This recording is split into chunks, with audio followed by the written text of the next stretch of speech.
Hello, welcome to Miles to Go. I'm Miles O'Brien. We are living through an existential crisis for science and scientists. Just as it swings a wrecking ball through the East Wing of the White House, the Trump regime is systematically demolishing federally funded science wherever it sees it. This is science that saves lives, propels innovation, and answers some fundamental questions about our world. Science is under siege, a sad fact, and the title of an important new book by two world-class scientists who have endured the slings and arrows of this dystopian Luddite fever dream.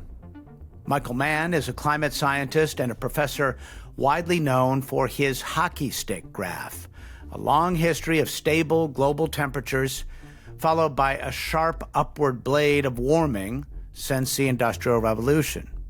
That simple image became a powerful symbol and a lightning rod. It showed in one glance how humanity's emissions were reshaping the planet. For his work, Mann faced not only scientific debate, but fierce political blows, denialism, and personal smear campaigns. Peter Hotez is a pediatrician, vaccine scientist, and public health leader whose work has protected millions of lives in low-income countries and who became a prominent voice during the COVID-19 pandemic. He, too, has come under fire for defending evidence over ideology. He's been vilified online, targeted by conspiracy theories as he tried to prop up the truth amid a storm of disinformation. They are unfortunate bedfellows, but these scientists from different knotholes have found they have something sad and troubling in common. Their simple pursuit of knowledge for the greater good, to save lives, put them in harm's way. Together, they've unpacked and shed light on the sinister forces and cynical motivations at the root of this tsunami of stupidity. The book is Science Under Siege: How to Fight the Five Most Powerful Forces That Threaten Our World. Let's dive in to some murky, choppy waters. Peter and Mike, thank you so much for joining me. I appreciate your time. I don't know who wants to start this, but I'm curious how the two of you got together, how this book came to be. Kind of reminds me of that old Reese's peanut butter commercial. You got peanut butter in my chocolate, you got chocolate in my peanut butter. Did you kind of run into each other in the hall and said, hey, let's do a book, or how did it happen? Yeah, I use that metaphor all too often, and the problem is the young scientists look at me like, what planet is this guy? They don't know it, yeah. they don't know from Reese's peanut butter cups. So.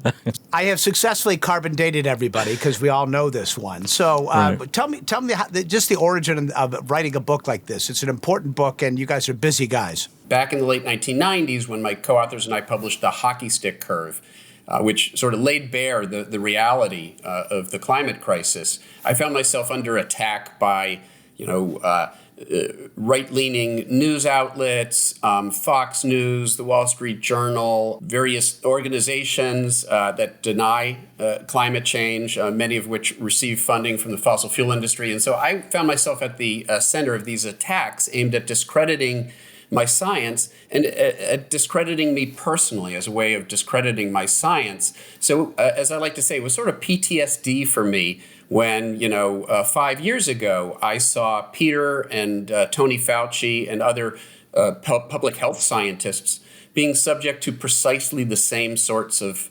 attacks against them, using the same tactics, many of them coming from the same places.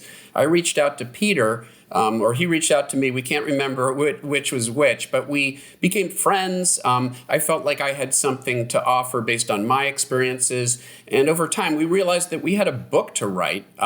Now, that's more than a year ago. So we had no idea of the sort of the resonance that the book would have in this environment that we now find ourselves in, where anti-science has reached levels that we never even imagined possible here in the United States, but that's where we are. I think it was also, we really started talking more when there was this big pile-on in the summer of 2023 I remember it was around Father's Day when I got taunted into debating Robert F. Kennedy Jr. on the Joe Rogan podcast, and then Elon Musk weighed in, and it became this like whole sensation on Twitter or X, whatever you call it, and this massive pressure on me to publicly debate Robert F. Kennedy Jr. on the Joe Rogan show, which I didn't want to do because I think it was really a prop. I was being used as a prop to make him look like a serious presidential candidate, and I didn't want to help him do that. And I also thought it would send the wrong message about how we do science. We don't do science with people who espouse crackpot ideas. And I think Mike reached out to me because basically it was like, hey, been there, done that. And, and I sought his advice and counsel about how to manage this whole crazy thing that blew, because I got stalked at my home for not debating him, and all this other kind of paranormal events started to happen. And he helped me put it into context. We have long familiarity with what has happened with climate denialism and climate. I have to say, as I watched the pandemic unfold, Peter, I thought, well, this is an opportunity for science to redeem itself and talk about snatching defeat from the jaws of victory. Did you see it coming at all? Well, early on in the pandemic, I think it did in this. I don't know about redeeming, but because I think science was always held high, but at least in the minds and the eyes of the American people. But I think, I thought perhaps this could help spell the death knell of a growing anti-vaccine movement, because people would see the consequences of a pandemic and be seeking a vaccine. And indeed, in the beginning of the pandemic, even Fox News was having me on a regular basis. I was going on Tucker Carlson and Sean Hannity, and in what universe would that have ever happened before? And it was great. So I thought, it wasn't great. It was a horrible national tragedy, but at least it was an opportunity. And then, the very dark forces coming from a different part of the political spectrum decided that they were going to double down and try to blame the scientist and propose these outlandish therapies like hydroxychloroquine, and which did absolutely nothing. And it turns out in retrospect it was done to keep the country going so oil and gas prices wouldn't fall. And that's when Mike and I made our first comparison, that there was overlap between the attacks on biomedical science and climate science.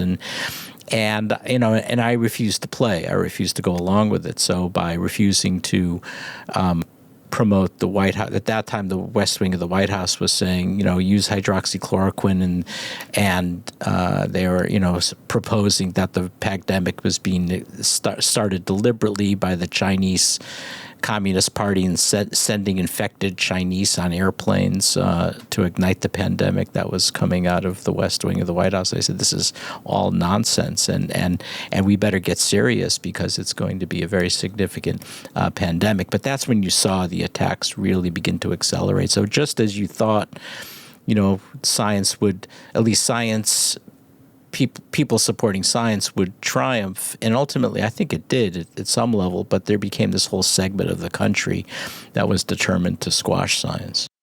Mike, having lived through the climate battles, you talk about the transition, what began as denial moved into deflection and so forth. And all of this got compressed into a very short timeline with the pandemic. And you could take all of this really back. Naomi Oreskes in her book, Merchants of Doubt, talked about the tobacco playbook.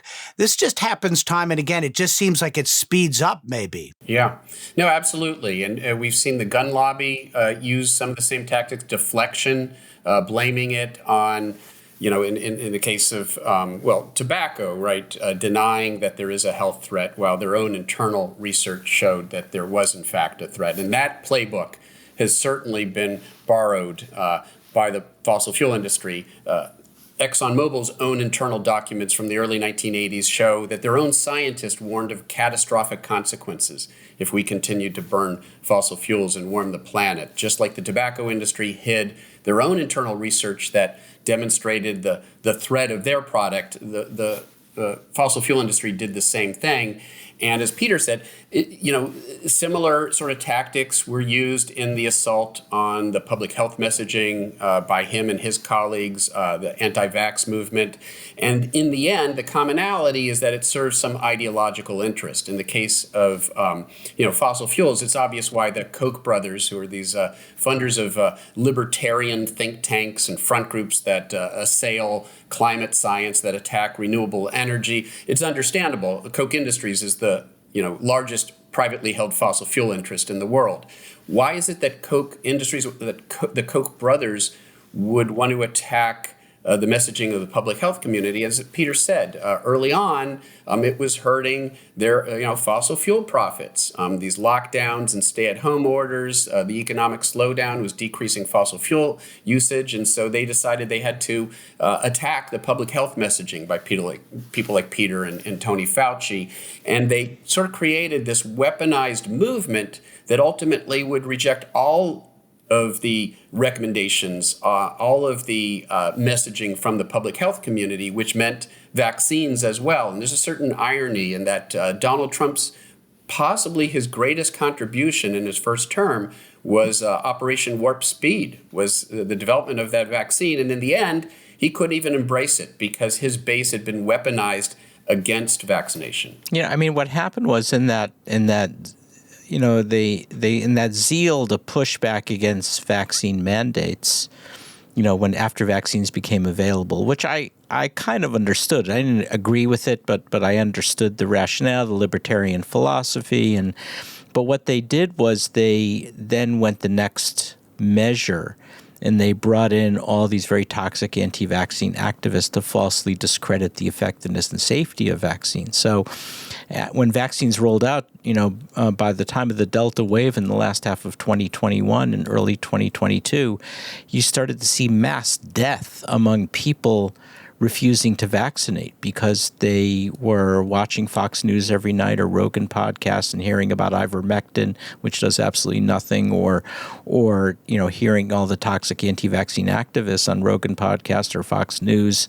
And this was documented by two groups, Media Matters for America and a research group out of the Federal University of Science and Technology in Switzerland, that they did that. So what started out is annoying rhetoric, like at the CPAC conference in Dallas in 2021, Matthew Cawthorn, the representative of North Carolina, said something to the effect, well, first they're going to vaccinate you, and then they're going to take away your guns and your Bibles and this kind of stuff. And you roll your eyes, but, I understood it, and it was, I didn't like it, but, I don't think it did that much damage. It was then that the CPAC conference in Dallas brought on all the anti-vaccine activists to discredit the effectiveness and safety. Then they were brought on Fox News. Then they were brought on Rogan podcast. So if you were watching all this stuff, and that's all you're watching, you kind of went down that rabbit hole, and you made an executive decision based on what you were hearing not to take a COVID vaccine.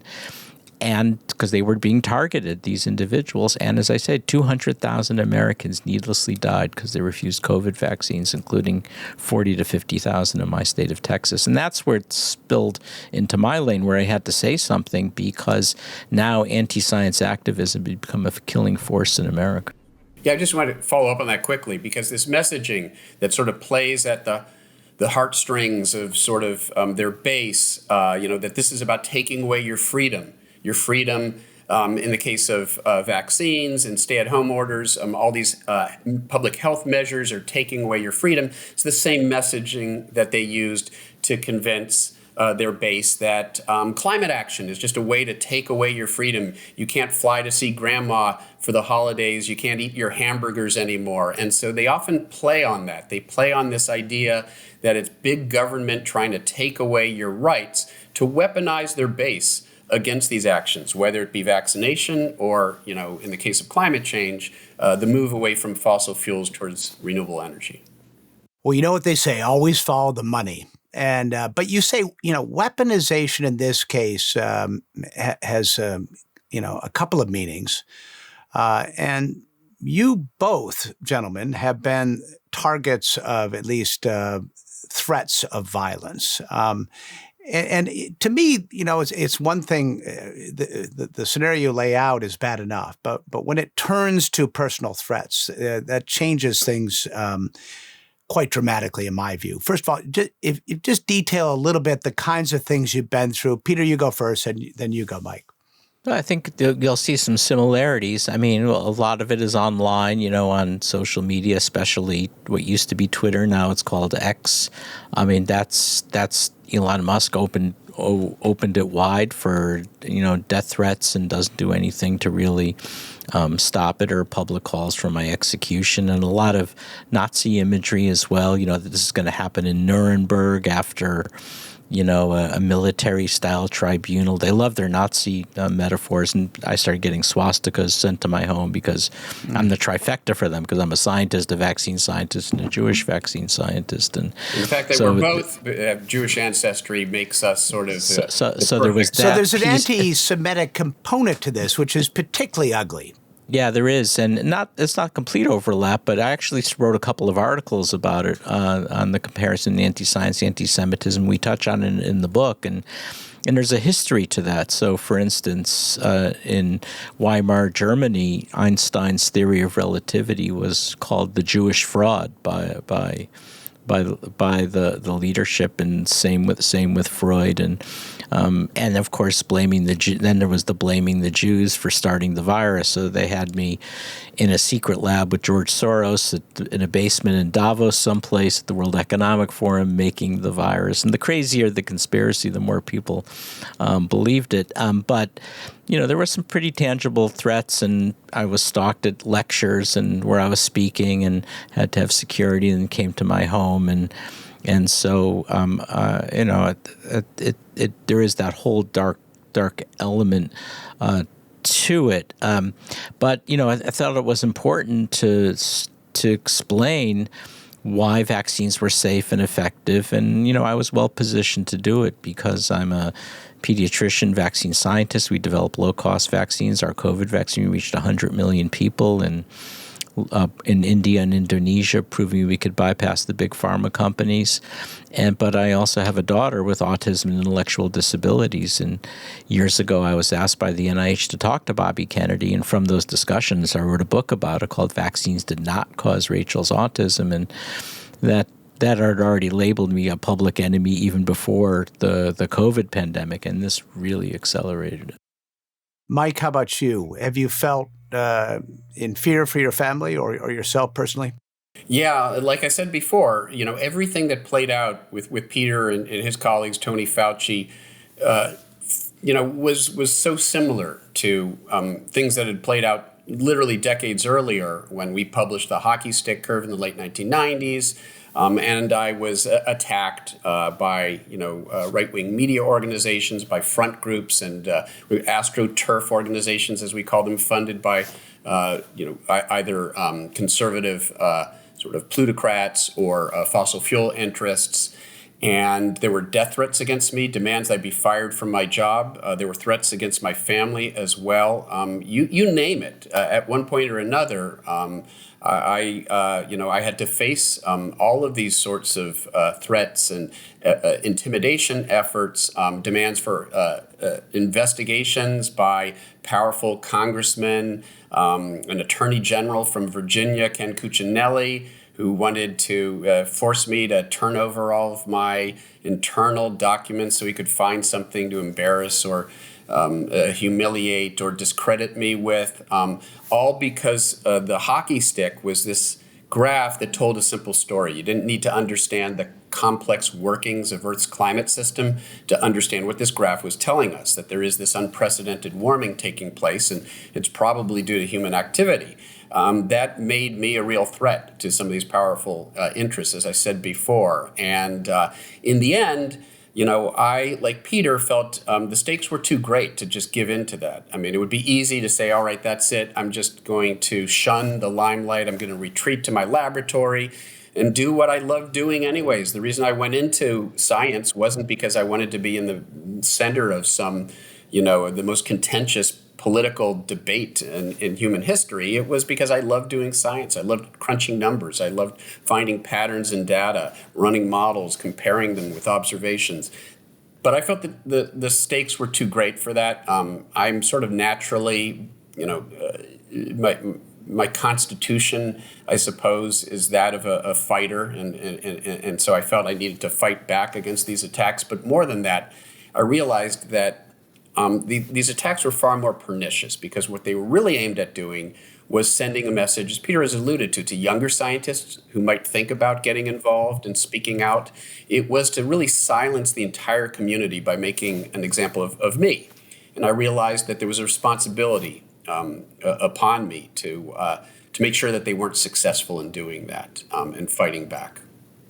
Well, we thank you both for not cowing to that, because this is important to speak out on. And I've been just experiencing anecdotally as I try to tell the story of what's unfolding right now, this anti-science wave that I'm trying to tell the story of. Many scientists are afraid to come forward for good reason. And so just before we go any further, I want to make sure you know that you both are appreciated for going out on a limb here and saying this, because it comes with risk. All right, so and I'll just say also, one of the things that both Mike and I experienced, our institutions are better than most, but at a lot of the research universities, academic health centers, especially, they don't like their docs and scientists speaking out because they don't want any attention. They want to control the brand and so that's the other piece to this. It's not, as Martin Luther King said, not that I'm comparing us to Martin Luther King, but, he once said, it's not just the words of the enemies, it's the silence of the friends. And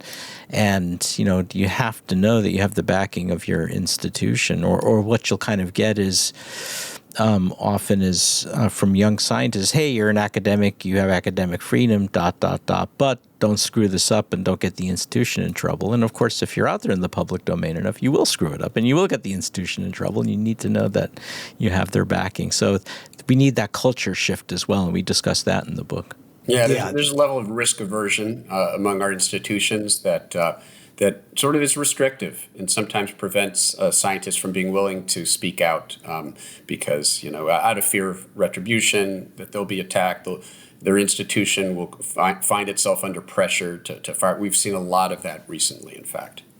Yeah, well, we've certainly seen that underscored most recently as the Trump administration seeks to defund universities, and their response has sometimes not always been courageous, let's say. Let's talk. I like how you broke down the forces at play here into 5 Ps, and it's always fun to have alliteration so you can remember things, if nothing else. But I'm a sucker for alliteration. I guess that comes through here. Yeah, Mike gets all the credit for coming up with the 5 Ps. The 5 Ps and all any Tolkien reference, that's all on Mike. I'm going to run through them real quick. It's the plutocrats, the petrostates, the pros, the propagandists, and the press. And you deconstruct what's going on in each of these sectors of our society. It's simple to say we'll just follow the money. It's greed and it's the fossil fuel interest. But there's an ecosystem here that makes this all work or not work, depending on your perspective. First of all, let's talk about the plutocrats. What specifically do you think drives this group, the plutocrats, we'll start with you, Peter, on a strong anti-science agenda? Certainly, with the oil and gas and the fossil fuels, it's a more straightforward shot, right? I mean, it's purely financial, right? Especially if you've got your equity tied up in any way with the oil and gas industry, and that helps explain the petrostates like Saudi and Russia, and helps explain, some of the plutocrats like the Kochs and maybe even to some extent the Murdoch media enterprise. It's a little. It took a little more explanation to explain about the vaccines and that sort of thing, and the biomedical science. And in some cases, it is financial. So you've got now the rapid ascendancy of the health, wellness, and influencer industry. And have you ever wondered why there are always anti-parasitic drugs like ivermectin or hydroxychloroquine or fenbendazole that they're pushing? It's because you can buy that stuff up in bulk, very low cost, then you repackage it, jack up the price, and you can charge it with a $1,600 telehealth visit. And now it's a multi-billion-dollar industry. So in order to peddle that snake oil, you've also got to discredit the mainstream science and portray people like myself or Michael as kind of cartoon villains or public enemies. That's how the business model works. It's very dark, very cynical, but that is the reality. And unfortunately, now you're seeing this with Mr. Kennedy.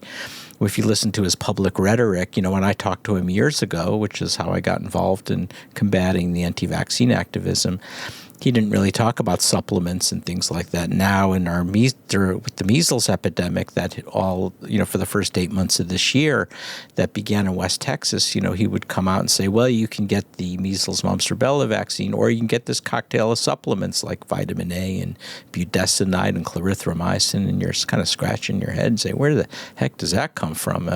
And the answer is it's the wellness and influencer industry. So there is that big financial motivation. But I think for the other pieces, around this libertarian concept, health freedom, medical freedom, it's a form of political control, even if it means the deaths of your constituents in large numbers.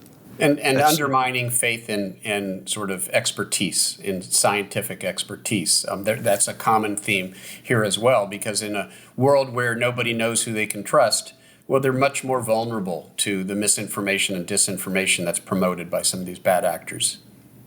I think what surprised a lot of people was the seeming dramatic shift in the world of the tech bros, Silicon Valley. Now, Elon Musk makes, electric vehicles. You would think he would come down a little differently when it came to science and climate in particular. But there is this very strong libertarian streak there that I think perhaps we've overlooked, and concerns about any sort of regulation really get them revved up. Is that part of what we're seeing here? Yeah, it is. And we talk a little bit about sort of the historical context there in the book.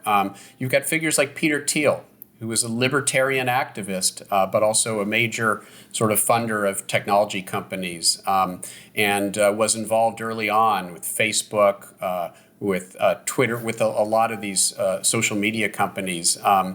And I think that he has been sort of one of the leading voices in the sort of tech bro community that has tried to sort of merge sort of technocentrism and techno-optimism with libertarian politics. And he's been very successful. And we have seen this sort of change in the ethos, change in the culture in Silicon Valley, which was, as you allude to, I mean, you would think technology, computer science, this is science, this is technology, it's driven by facts, it's driven by logic and data and all of these things that we like to think are sort of part of the rich tapestry that supports science. And we would like to think that technologists would be natural allies when it comes to the promotion and defense of basic science. But it's really about the ideology. It's about the fact that there was this sort of libertarian ethos that crept into the world, the sort of high-tech community. And you see this, like, there's no other way to describe it, a Bond villain-like arc. Elon Musk's arc is that of a Bond villain. He was a hero of the renewable energy movement. Tesla, electric vehicles, Solar City, making solar panels, solar technology available to the world. He was this hero of the environmental movement, and then along the way, something happened. He became sort of activated against what he perceived as wokeness. And as we like to say, when it comes to sort of being part of that ideological tribe, if you will, the sort of MAGA world, you're not allowed to pick and choose. You have to sort of go with the full menu. So if you have to buy the whole farm. Or I think Mike once said, you can't go a la carte. You got to get the prefix menu. And so what happens is you either buy none of it or all of it. So it's Bitcoin and cryptocurrency, right? And it says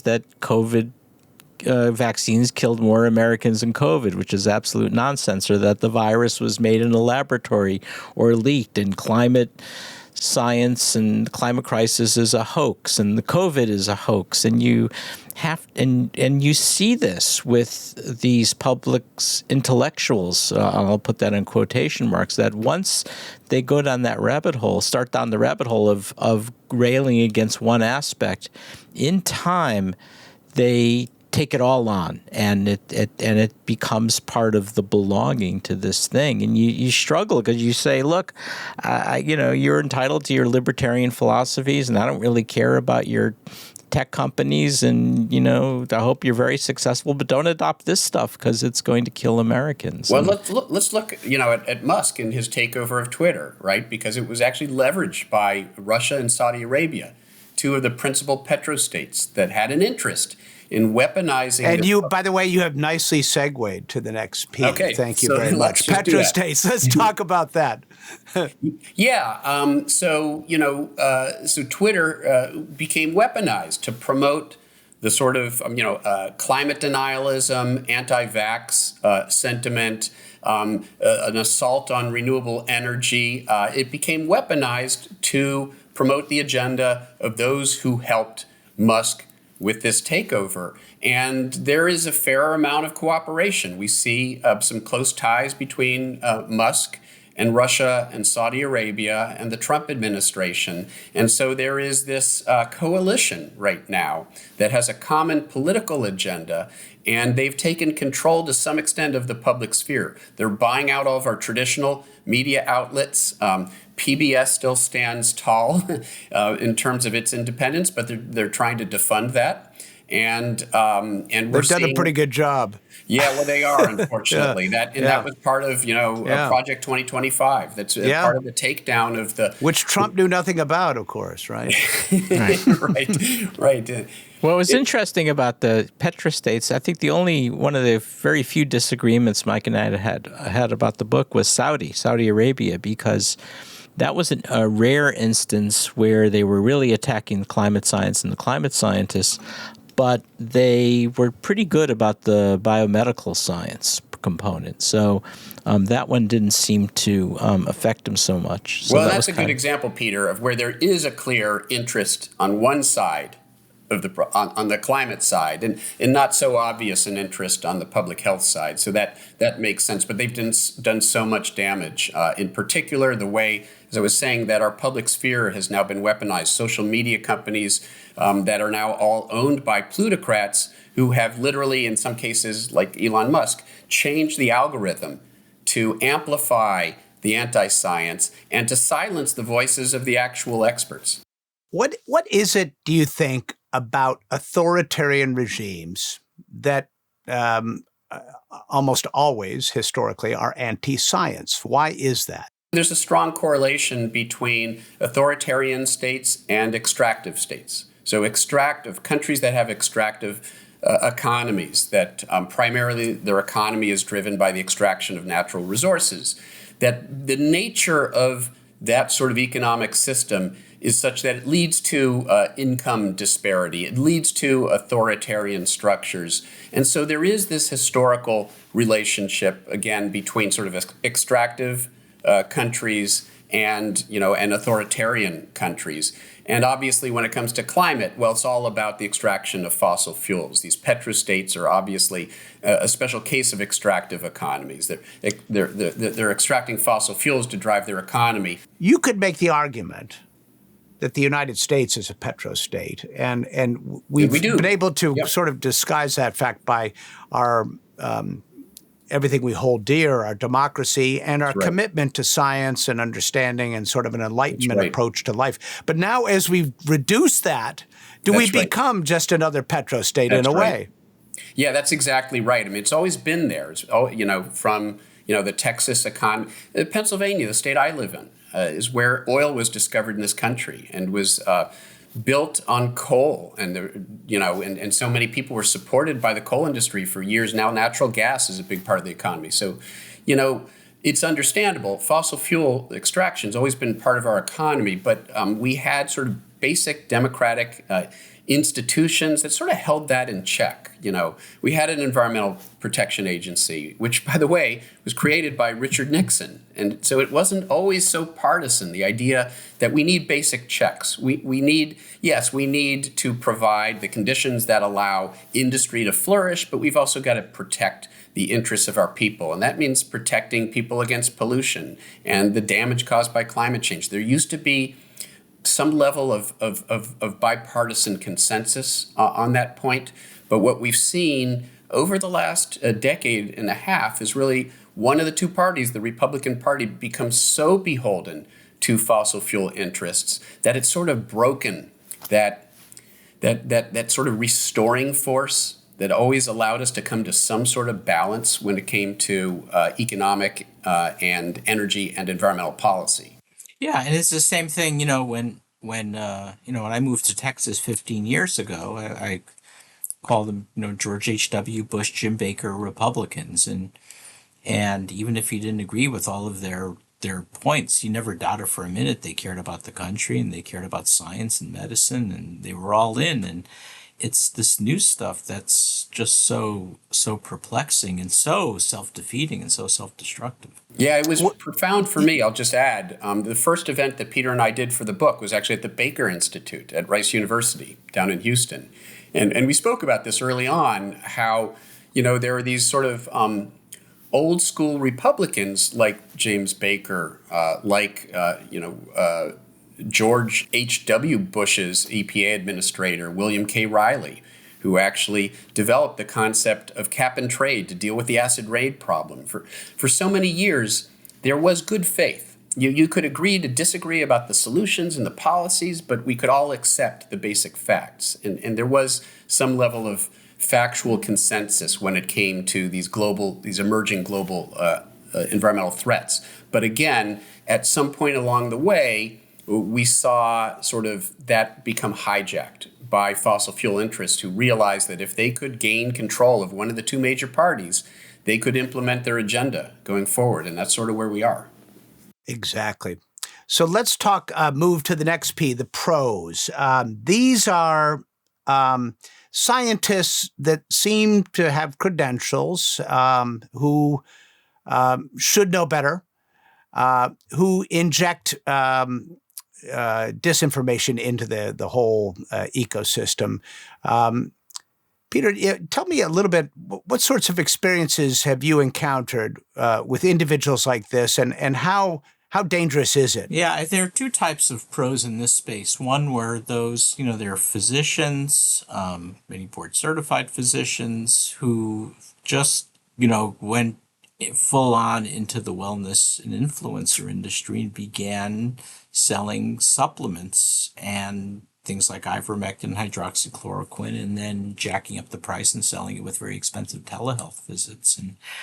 And as bad as that was, because they didn't do anything for COVID, and people were using it instead of COVID vaccines and causing people to lose their lives and get very sick, they went out of their way to target people like myself and launch this whole online smear campaign against myself and some of my colleagues. And then there was another type, and those were the Fox News talking heads who, unfortunately, some of them have very high-level positions now in the Trump administration. And there they would also go after me. And the point there was they weren't experts on infectious diseases or vaccines. They were in other fields such as health economics or surgery and that kind of thing.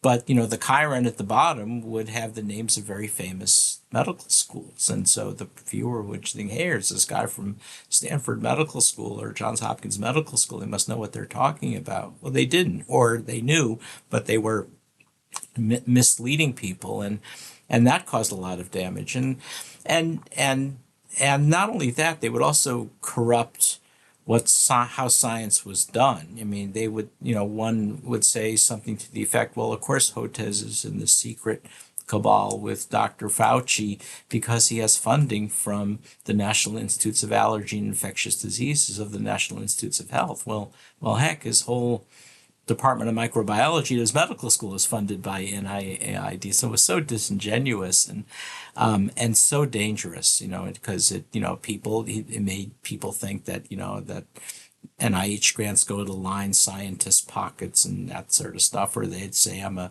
shill for the pharma companies, even though in fact it's the opposite. We made a low-cost vaccine showing you could actually bypass the pharma companies, but that wasn't convenient for their narrative, and so it created this very dark world very quickly.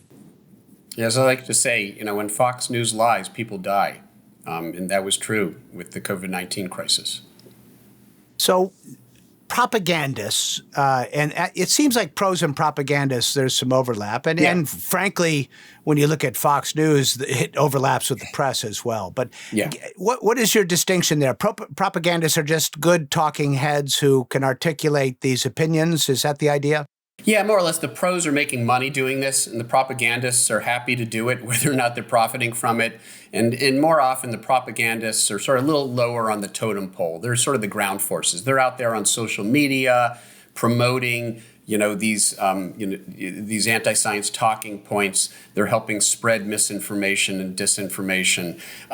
Whereas the pros are getting paid. They're sort of orchestrating this. They're getting paid for it. And as Peter said, that can either be these sort of health, the people in sort of the health freedom world who are marketing these these false cures and making money off of doing so.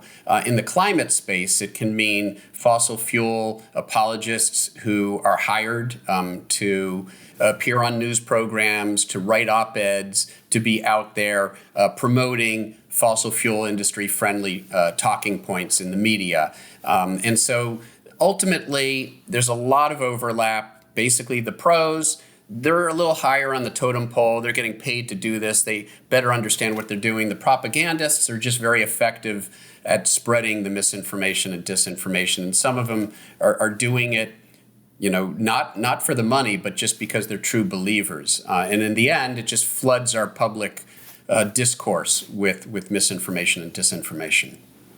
So then we move to the press, and you talk quite a bit about Fox, and I would suggest that you could put them in the propagandist category as well. Peter, how corrosive is the Fox effect in all of this? It's almost hard to overstate, isn't it? Yeah, I mean, in terms of this was documented by two groups, Media Matters for America, and a research group out of Switzerland documented the role of Fox News. And every night, Tucker Carlson, Laura Ingraham, Sean Hannity filled their nighttime broadcast, the most widely watched opinion news broadcast in America, 3 million viewers a night or more, with anti-vaccine content. And, and again, it was like at the CPAC conference, it's one thing to rail against vaccine mandates. It's another to provide false information about the effectiveness and safety of vaccines, and that's where it became so deadly toxic. And not just on Fox News, but also the Wall Street Journal in their opinion section, which is controlled by News Corp.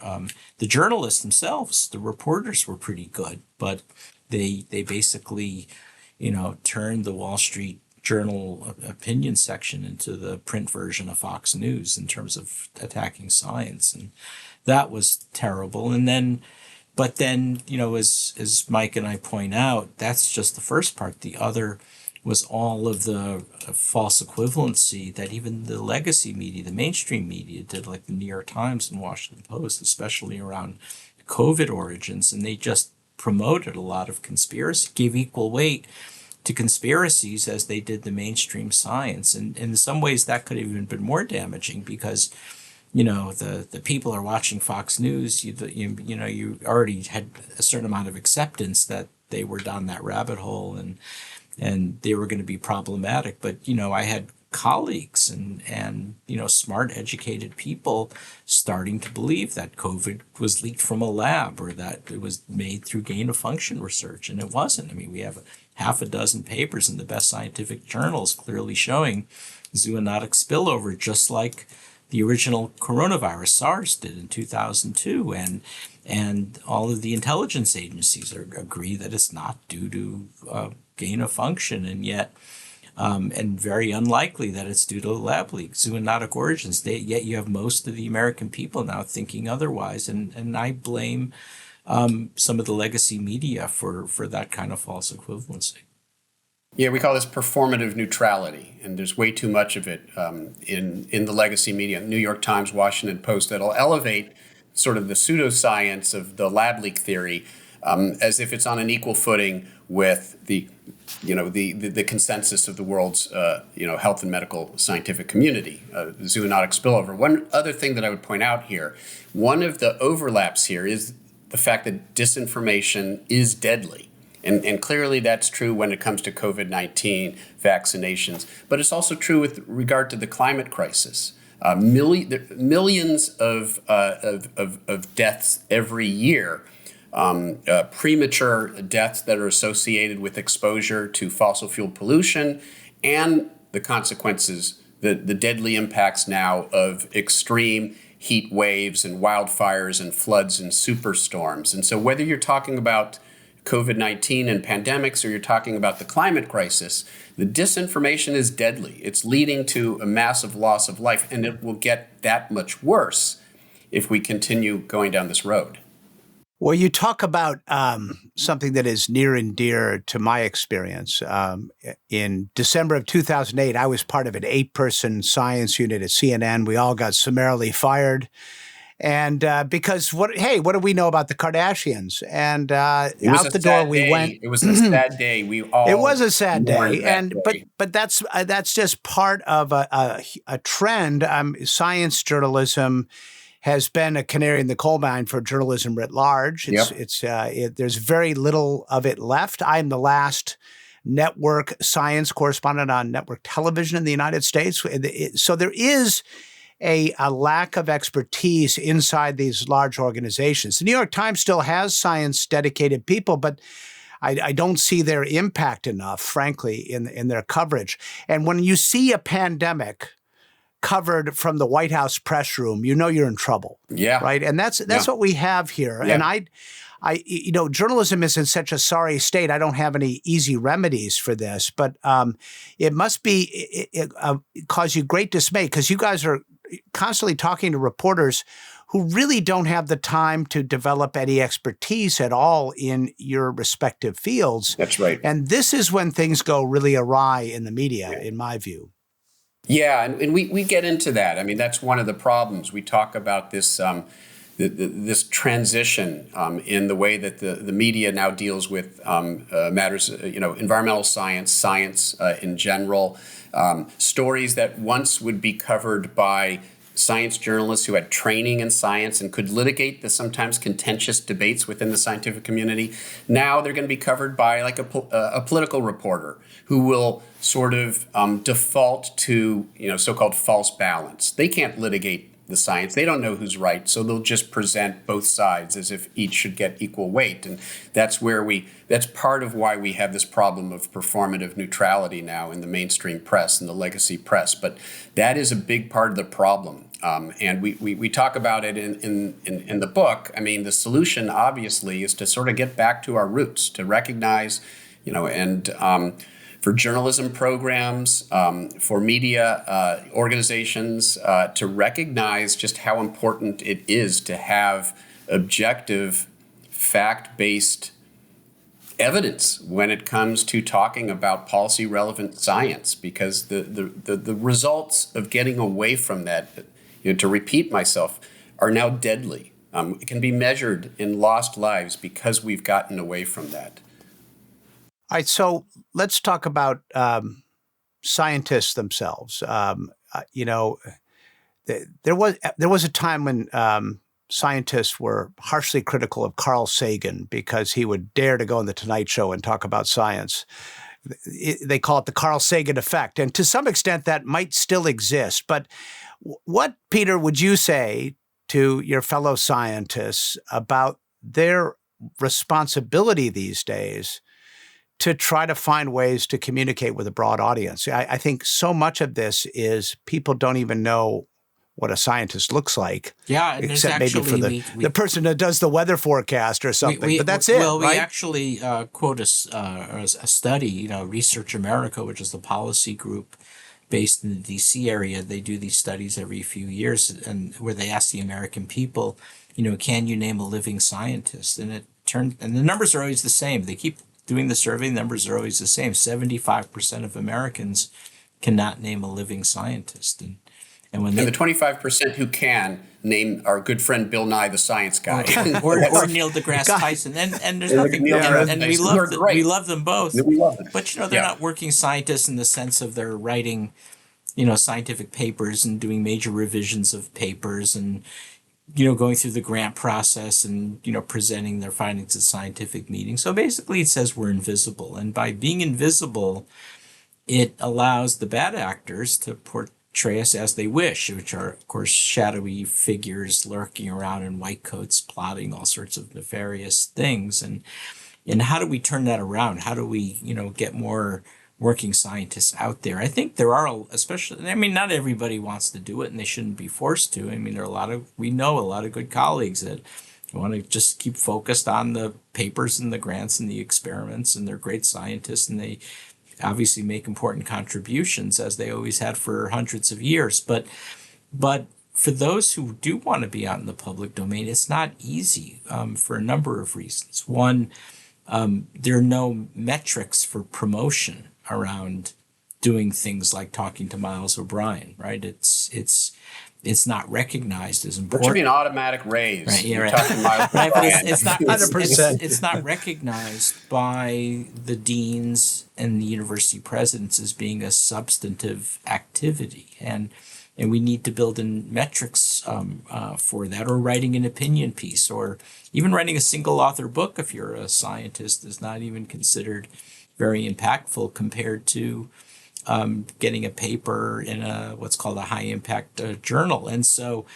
that's got to shift. Or, what you'll get at best often is, hey, okay, you're an academic, you're free to speak out. We'll let you do that, but don't screw this up and get the institution in trouble, because they're fiercely protective of the brand of the institution. So you would feel like you're doing it with the sort of Damocles over your head. And so most scientists just say, well, I guess I'll move on and do something else, and not care so much about public engagement. Yeah. And we've got to fix that. We also have to work on the K through 12 process and build up critical thinking skills, and not just talk about the science itself and teach the second law thermodynamics, as I say, but the processes of science. What does it mean to get a grant, and why, if you get a federal grant, it doesn't line your pockets. It goes to support the institution and the laboratories, because the bad actors weaponize what grants do. And so all of that has to be reinvented. Yeah, to reiterate what Peter said, you don't have adequate positive incentives for scientists who have an interest and a proclivity. Not every scientist should be out there. We know we have colleagues who certainly shouldn't be out there speaking to the public. It doesn't play to their skill set. It doesn't play to their talents and their proclivities. But to those who do have sort of a natural talent for that and affinity, we need to provide resources. It needs to be rewarded. And there's been some effort in the world of science and academia. Public outreach is now something that you do report on your annual report. And so there's supposed to be some weight placed on public outreach, and that can mean writing op-eds and giving public lectures, et cetera. But there's not enough weight on that. There isn't enough positive incentive. And there's a huge, as Peter says, negative incentive, that there are a lot of people who don't want the scientists out there, and they're more than willing to put their thumbs on the scale to make it difficult and indeed to make it dangerous for a would-be scientist or academic to be out there speaking to the public about something that's contentious and something that challenges the interests of some of these bad actors and powerful special interests. So, there are a lot of things that we can do to try to create positive incentives. To deal with those negative incentives, we need institutions to display courage, right? Why do these institutions exist? They exist to develop and disseminate knowledge to the public and policymakers. And if we get away from that mission, if we allow ourselves to be cowed by those who don't want that production and dissemination of knowledge, who don't want individuals who are in a position to speak truth to power, then why do those institutions even exist? We're getting away from the core mission of academic and scientific institutions. So you talk about tipping points in your book, and Mike, you study tipping points when it comes to the climate, but there are tipping points of public opinion. Yeah. There's such inertia in the other direction right now for the disinformation, the anti-science, the outright lies. What's it going to take to reach a tipping point where people wake up and perhaps view these things differently, think about science more analytically, consider ideas outside their little bubble? We're all wondering, what will it take? These devastating wildfires that are plaguing the West Coast, the unprecedented flooding that we saw in the southeastern U.S. last year with Hurricane Helene, or my state of Texas and the flooding, River, the unprecedented flooding, and the deaths. In this case, of school-age children who died from the floods.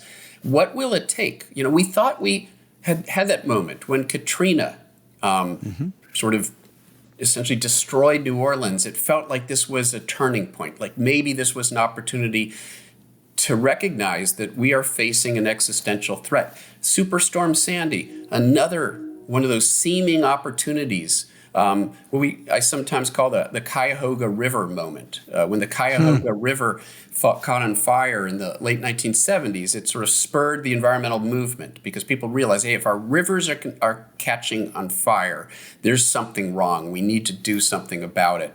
And there's this feeling like we've had so many of those moments. And there's no autocorrection. I mean, look at this measles epidemic where we had 100 hospitalizations. 2 kids died because their parents didn't vaccinate them, and you had Mr. Kennedy sitting with one of the parents and saying, "Boy, sure glad we didn't vaccinate him." I mean, it was not enough people. It was positively surreal. Yeah, Peter. yeah. That was or surreal. The fact not enough people out there taking him to task. That's part of we get back to the role of the press and the media. We need the media and press as a that should have been grounds right there for termination. Or the fact that you had 200,000 Americans die because they refused a COVID vaccine.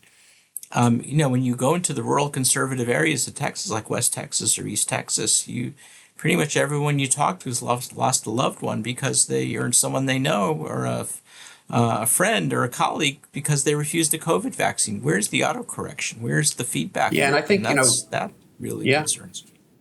I mean, Miles, and getting back to that question, as Peter's saying here, it used to be that these sorts of events, these tragedies, would trigger policy innovation, would trigger change. And part of that is that we had good faith in our public discourse. We had trusted messengers in the media. Well, all that is under assault right now. And in the absence of that infrastructure, in the absence of trust on the part of the public for institutions, for expertise, it is very difficult for us to sort of internalize these events and I don't want to say take advantage, but recognize what they're telling us. They're telling us that we need to do something, that we need to institute policies to deal with these increasing threats that we face from pandemics, from the climate crisis, what have you. We've lost so much of the infrastructure that allowed us decades ago to respond to these sorts of crises. And that's what I fear. And as I've said before, I think this is true with COVID. I think it's true with pandemics and public health, and it's certainly true with climate. There's really no path to addressing these problems that doesn't go through a functioning American democracy. And so it all then comes back to the health of our democracy and our ability to make sure that policies are informed by facts. And that all comes down to us, right? If enough people turn out in elections and vote for politicians who are willing to act on our behalf and are willing to recognize what the science says over the demagogues and the hired hands of the fossil fuel industry and other bad actors, if enough people turn out and vote for politicians who will represent our interests, we can turn this around. We've got a midterm election a year from now, where there's going to be an opportunity to try to right this ship before it's too late. Mike Mann, Peter Hotez. The book is Science Under Siege. I highly recommend it to anybody watching or listening. It's a sobering account of where we are, but it's important to understand all the nuance, and they've captured all that. Thank you both for your time. Thank you, Miles. Always a delight. Yeah, good conversation. What Michael Mann and Peter Hotez have written is a compelling call to action, which names names and implicates the guilty parties. As you read it, and I hope you do, think about what you can do to answer their call. It's disheartening because the wrecking ball is already swinging. When the dust settles, we will have a lot of work to do to try to rebuild the scientific enterprise which made this country great. I guess we'll have to make our country great again.